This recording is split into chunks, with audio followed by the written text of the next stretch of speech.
This one's a big deal. We've competed far and wide against many opponents, but this one feels like it might be our first real challenge. Or maybe not.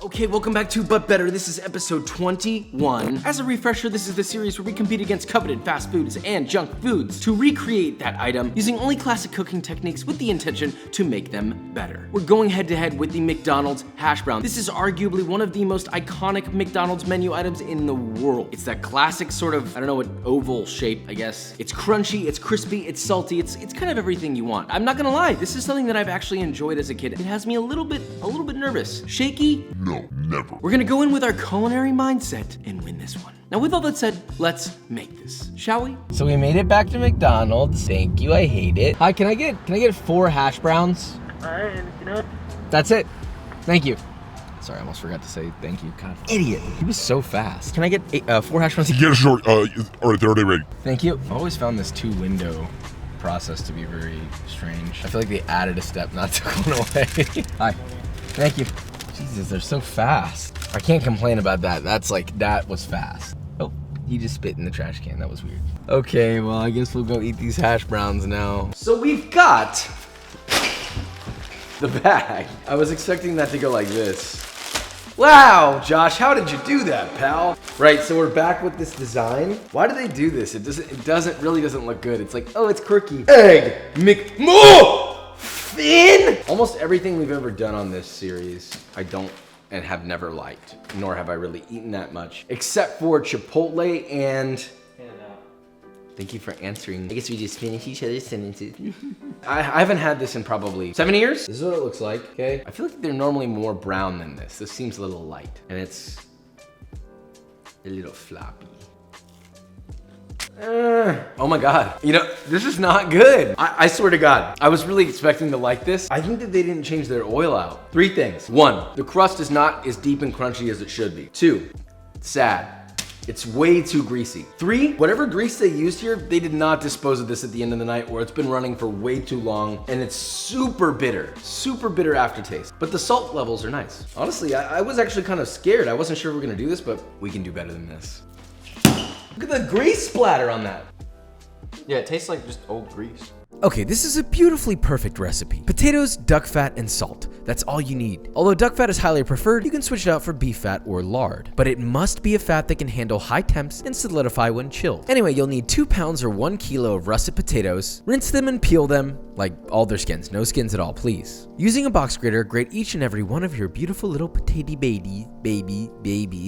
Yeah. And place your gratings in a large bowl. You want to move quickly here to avoid any sort of oxidation. Next, cover your potatoes with water and agitate them to rinse off any excess starch. Drain the water from the potatoes and place your potato shreds in a clean cloth. How many times are we going to say potato? Probably more than I would like to. Gather up the sides of your cloth, wind it around to tighten the cloth around the potatoes, and wring out the excess liquid. It's going to require some good old-fashioned elbow grease, so really get that liquid out of there. In a large heavy bottom pot, add 3.5 quarts, or roughly 3.5 liters, of duck fat, along with your potatoes, and yes, while it's all cold. Oh yeah, and yet again, realize that you should have gotten that larger pot that you were eyeing earlier. The proper size for the pot was about 7 quarts, by the way. Now, if the shape of that pot doesn't quite get the potatoes completely covered in duck fat, you can certainly supplement additional vegetable oil just until it's covered. Place that pot under the stove over medium heat and let that heat up from cold, stirring occasionally until it reaches 215 degrees Fahrenheit or 100 degrees Celsius. Once it's gotten there, you now have duck fat confit potatoes. Immediately strain the oil out of your potatoes, reserve your fat to the side, then pour your drained potatoes onto a large baking sheet to spread them out, season them to taste with salt, and make sure to season them very generously. We want them perfectly salty. Perfectly. Not too much, not too little. Don't be afraid to taste it a few times while doing so.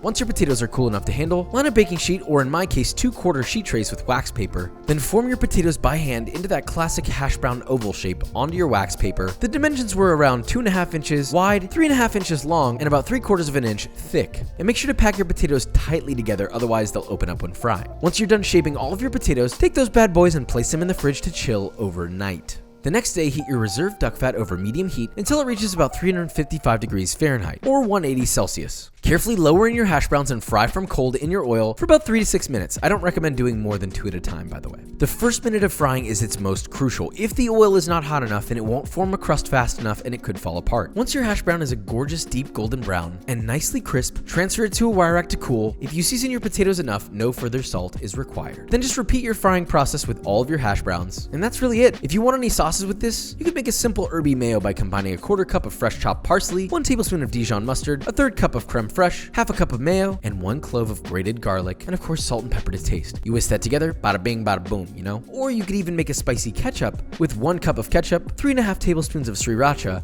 and 1.5 tablespoons of a hot sauce of your choice. Mix that together, and that's a spicy ketchup. Now let's look back at this hash brown. This is a gorgeous piece of work right here. I mean, look at it compared to the McDonald's. There's definitely some similarities, but I think we flexed on them so hard that before we taste and decide the winner, we might as well go a step further and build a fancy restaurant version. You know, I'm talking like hit it with some dots of creme fraiche, some guajillo sauce, some Regal Ocetra caviar. I get mine from Regalis, the link is in the description. Some thinly sliced burgundy black truffle, which is also from Regalis, and finish it with any assortment of fresh, dainty little herbs. Now look, that was just for the flex, and I'm not sorry about it, but I think it's time that we taste test and decide the winner. I'll be honest with you, I wasn't really sure if we were gonna be able to do this one, but you know what? Just looking at these two, I think we did it. First off, soundbite. There are only a few times in life that you're able to enjoy something this good. This isn't just a hash brown, no. This isn't just a quippy, no. This isn't just a but better. This is history. This is a Michelin starred, even though I don't actually have any Michelin stars yet. I deserve one for this. We won. Like, I don't even wanna sugarcoat this. We won the out of this. Get the hell out of here. Yo, get this dude. Get this dude. You're gonna yourself, Vikram. I'm excited. I haven't done that in a while. I'm gonna crown my little king. Yay. Uh-oh. There we go. There we go. Can you see? Nope. Now we're gonna do a little twist. Oh, no, no, no, no, no. Here's number 1. I'm gonna put it in your hand. That's number 1. Here's number 2. You already know. Number 1 is better. The funny thing is they've both been sitting equally as long. Mine just stayed crispy that long. So anyone who's like, Josh, those sat and got sad and blah, blah, blah. No, these have all, this one was fried when, like, virtually right after you got here. Okay, this has been sitting here for almost 1 hour. So good. You understand? This sauce is also great. Very This good. one was a landslide. I think this is one of my most prideful moments of all time. But better, episode 21, hash browns from McDonald's. Get slapped! Do you want to know what else is beautifully crunchy and round for your mouth hole? B-roll.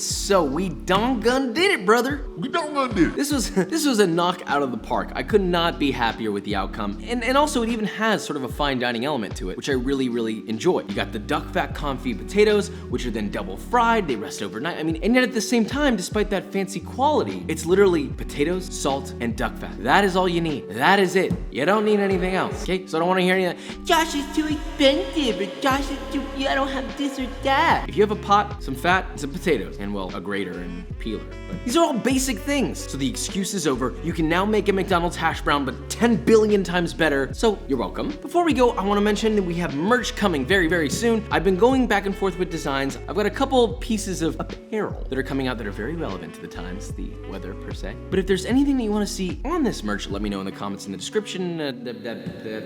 Put the comment in the place where it belongs. All right, thank you so much. Now, with all that said, if you enjoyed this video or you learned something, leave a like, subscribe, and I will see you next time.